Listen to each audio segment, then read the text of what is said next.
The most beautiful experience we can have is the mysterious. It is the fundamental emotion that stands at the cradle of true art and true science. I do not at all believe in human freedom in the philosophical sense. Saying a man can do what he wants, but not will what he wants, has been a very real inspiration to me since my youth. It has been a continual consolation in the face of life's hardships, my own and others, and an unfailing, a spring to tolerance. This realization mercifully mitigates the easily paralyzing sense of responsibility and prevents us from taking ourselves and other people too seriously. It is conductive to a view of life which, in part, gives humor its due. It is every man's obligation to put back into a world at least the equivalent of when he takes out of it what he takes out of it every day. I remind myself that my inner and outer life are based on the labors of other men, living and dead, and that I must exert myself in order to give in the same measure as I have received and am still receiving. I have never looked upon ease and happiness as ends in themselves. This critical basis I call the ideal of a pigsty, the ideals that have lighted my way, and time after time have given me new courage to face life cheerfully, have been kindness, beauty, and truth, without the sense of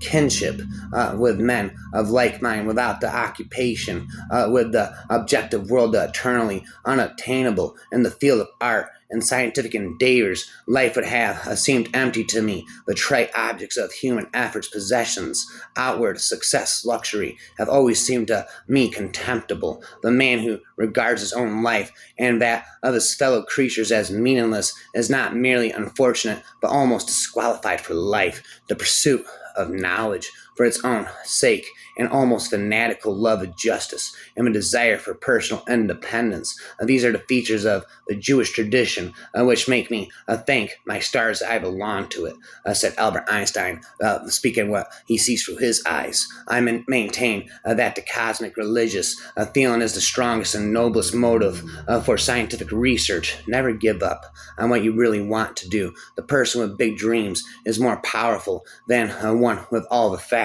If someone can enjoy marching to music and rank and file, I can feel only contempt for him. He has received his large brain by mistake. A spinal cord would have been enough. How can cosmic religious feel being communicated from one person to another if I can give rise to no definite notion of a God and no theology? In my view, it is the most important function of art and science to awaken this feeling and keep it alive in those who are receptive to it. Keep fighting until the last buzzer sounds. Those whose acquaintance with scientific research is derived chiefly from its practical results easily develop a completely false notion of the mentality of the men who, surrounded by a skeptical world, have shown the way to kindred spirits scattered wide through the world and through the centuries. Only one who has devoted his life to similar ends can have a vivid realization of what has inspired these men and given them the strength to remain true to their purpose in spite of countless failures. It is cosmic religious feeling that gives a man such strength, contemporary, yes, said not just unjustly, but that in this materialistic age of ours, the serious scientific workers are the only profoundly religious people. Not only the creation and maintenance of the decent conditions of life for all people are recognized and accepted as a common obligation of all people in all countries. Not until then shall we, with a certain degree of justification, be able to speak of humankind as civilized. The most beautiful experience we can have is the mysterious. 100 times every day I remind myself that my inner and outer life depend on the labors of other men, living and dead, and that I must exert myself in order to give in the same measure as I have received and am still receiving, and not passimo, rizzle, spin, to her. I gain my own gap and have never belonged to my country, my home, my friends, or even my immediate family with my whole heart. In the face of all of these ties, I have never lost an obstinate sense of detachment, of the need for solitude, a feeling which increases with the years. A man's actions are determined by necessity, external and internal. Let every man be respected as an individual, and no man idealized. Common are all to all types. All these types is the anthropomorphic character of their conception of God. In general, only individuals of exceptional endowments and exceptionally high-minded communities arise to any considerable extent above this level. But there is a third stage of religious experience which belongs to all of them, even though it is rarely found in a pure form. I shall call it cosmic religious feeling. It is very difficult to elucidate this feeling to anyone who is entirely without it, especially as there is no anthropomorphic conception of God corresponding to it. Let every man judge according to his own standards, by what he has himself read, not by what others tell him. To know the secrets of life, we must first become aware of their existence. Spittus, as long as armies exist, any serious quarrel will lead to war. An autocratic system of coercion, in my opinion, soon degenerates, for force always attract men of low morality. I believe that better times are coming. The true value of a human being is determined primarily by the measure and the sense in which he has attained to liberation from the self. I am absolutely convinced that no wealth in the world can help humanity forward, even in the hands of the most devoted worker in the case to cause. The example of great and pure characters is the only thing that can produce fine ideas and noble deeds. Money only appeals to selfishness and always tempts its owners irresistibly to abuse it. Can anyone imagine a Moses, Jesus, or Gandhi, Confucius armed with the money bags of carnage? A serious-minded man enjoys a good laugh now and then. To be sure, it is now not the fruits of scientific research that elevate a man and enrich his nature, but the urge to understand the intelligent, more creative, or receptive. Academic chairs are many, but wise and noble teachers are few. Lecture rooms are numerous and large, but the number of young people who genuinely thirst after truth and justice is small. The topic brings me to that worst outcrop of the herd nature of a military system which I that a man can take pleasure in marching in a formation to the strains of a band is enough to make me despise him. He has only been given his big brain by mistake. A backbone was all he needed. This plague spot of civilization ought to be abolished with all possible speed. Heroism, and by order senseless violence, and all the pestilent nonsense that goes by the name of patriotism. How I hate them. War seems to me a mean, contemptible thing. I would rather be hacked in pieces than take part in such an abominable busyness. And yet so high, in spite of everything, is my opinion of the human race that I believe this bourgeois would have disappeared long ago, had the sound sense of the nations not been systematically corrupted by commercial and political interest acting through the schools and the press. The principal art of a teacher is to awaken the joy in creation and knowledge. In times of crisis, people are generally blind to everything outside their immediate necessities. It is clear that all of the valuable things, material, spiritual, and moral, which we receive from society can be traced back through countless generations to certain creative individuals. The use of fire, the cultivation of edible plants, the steam engine, each was discovered by one man. In politics, not only are leaders lacking about the independence of spirit and the sense of justice of a citizen have to a great extent declined the democratic parliamentarian regime, which is based on such independence, has in many places been shaken. Dictatorships have sprung up and are tolerated because men's sense of the dignity and the rights of the individual is no longer strong enough. In 2 weeks, the sheep-like masses can be worked up by the newspapers in such a state of excited fury that the men are prepared to put on uniform and kill and be killed for the sake of the worthless aims of a few interested parties. parties. It is right in principle that those should be the best loved who have contributed most to the elevation of the human race and human life. Each of us is here for a brief sojourn, for what purpose he knows not,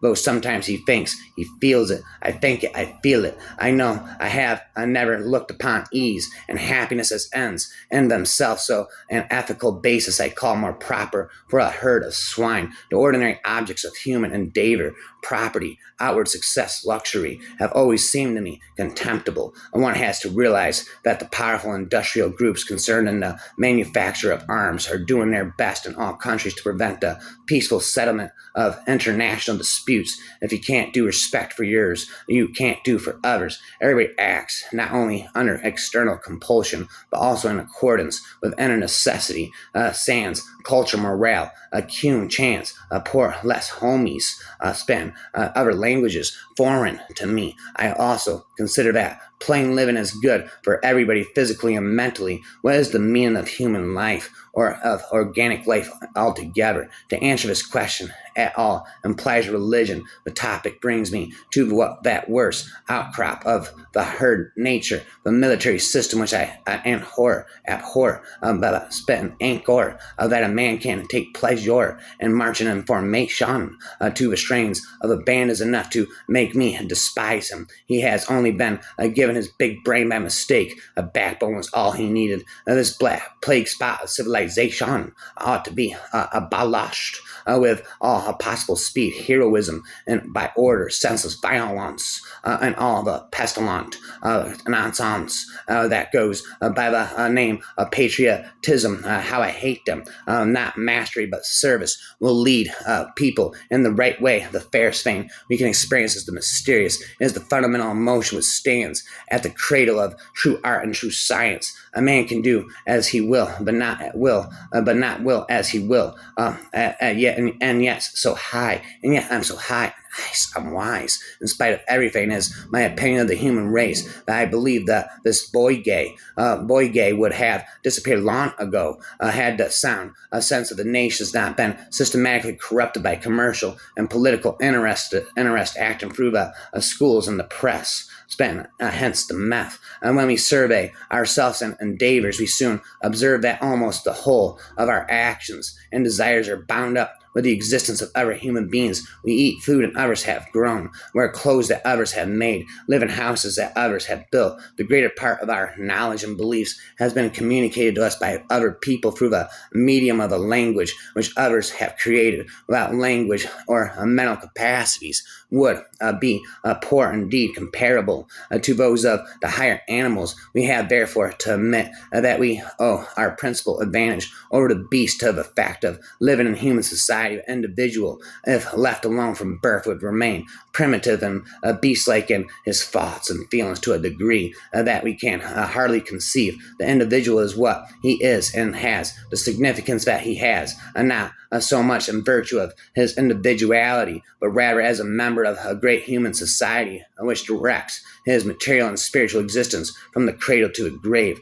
In politics, not only are leaders fit lacking, but the independence spent and the sense of justice of the citizen have to a great extent decline. One has to realize that the powerful industrial groups concerned in the manufacture of arms are doing their best in all countries to prevent the peaceful settlement of international disputes, and that rulers can achieve this great end only if they are sure of the vigorous support of the majority of their peoples. In these days of democratic government, the fate of the nations hangs on themselves. Each individual must always bear that in mind. A man's ethical behavior should be based effectually on sympathy, education, and social ties. No religious basis is necessary. A man would indeed be in a poor way if he had to be restrained by fear and punishment and hope of reward after death. The most beautiful experience we can have is mysterious, is the fundamental emotion that stands at the cradle of true art and true science. Whoever does not know it and can no longer wonder, no longer marvel, is as good as dead, and his eyes are dimmed. In my opinion, the present symptoms of decadence are explained by the fact that the development of industry and machinery has made the struggle for existence very much more severe, greatly to the detriment of the free development of the individual, spent probable, indestructible, be the best loved, who have contributed most to the Jewish scriptures admirably illustrate the development from the religion of fear to moral religion, which is continued in the New Testament. The religion of all civilized peoples, especially the peoples of the Orient, are primarily moral religions. The development from a religion of fear to a moral religion is a great step in a nation's life. The primitive religions are based entirely on fear, and the religions of civilized peoples purely on morality is a prejudice against which we must be on our guard. The truth is that they are all intermediate types, with this reservation that on the higher levels of social life, the religion of morality predominates. Probity, fraternity, never endingly for eternity. I said again and again, without the sense of fellowship with men of like mind, of preoccupation with the objective, the eternally unattainable in the field of art and scientific research, life would have seemed to me empty. The ordinary objects of human endeavor, property, outward success, luxury, have always seemed to me contemptible. I'm indestructible, unstoppable. It's impossible to match my content, still ascending. The principal art of the teacher is to awaken the joy in creation and knowledge. The only national way of educating is to be an example of what to avoid if one can't be that other sort. Example of great and pure characters is the only thing that can produce fine ideas and noble deeds. Money only appeals to selfishness and always tempts its owners irresistibly to abuse it. Can anyone imagine Moses, Jesus, and Gandhi armed with the money bags of carnage? What is a scientific answer is a cross between a mimosa and a porcupine. We will hope that future historians will explain the morbid symptoms of present day society as the childhood ailments of an aspirant humanity. Albert Einstein believes in humanity, in a peaceful world, a mutual helpfulness, and in the high mission of science. The ordinary objects of human endeavor, property, outward success, luxury, have always seemed to me contemptible. The ideas which have lighted me on my way in time after time, giving me new courage to face life cheerfully, have been truth, goodness, and beauty. Nature scatters her common wares with a lavish hand, but the choice sort she produces but seldom. A man's value to the community depends primarily on how far his feelings, thoughts, and actions are directed towards promoting the good of his fellows. Without creative, independently thinking and judging personalities, the upward development of society is as unthinkable as the development of the individual personality. Without the nourishing soil of the community, specialization, every sphere of intellectual works producing an ever widening gulf between an intellectual worker and the non-specialist, which makes it more difficult for the life of the nation to be fertilized and enriched by the achievements of art and science, heroism by order, senseless violence, and all the pestilent nonsense that goes by the name of patriotism. How I hate them. War seems to me a mean, contemptible thing. I would rather be hacked in pieces than take part in such an abominable business, a busyness. This is the God of providence who protects, disposes, rewards, and punishes. The God who, according to the width of the believer outlook, loves and cherishes the life of the tribe or of the human race, or even life as such a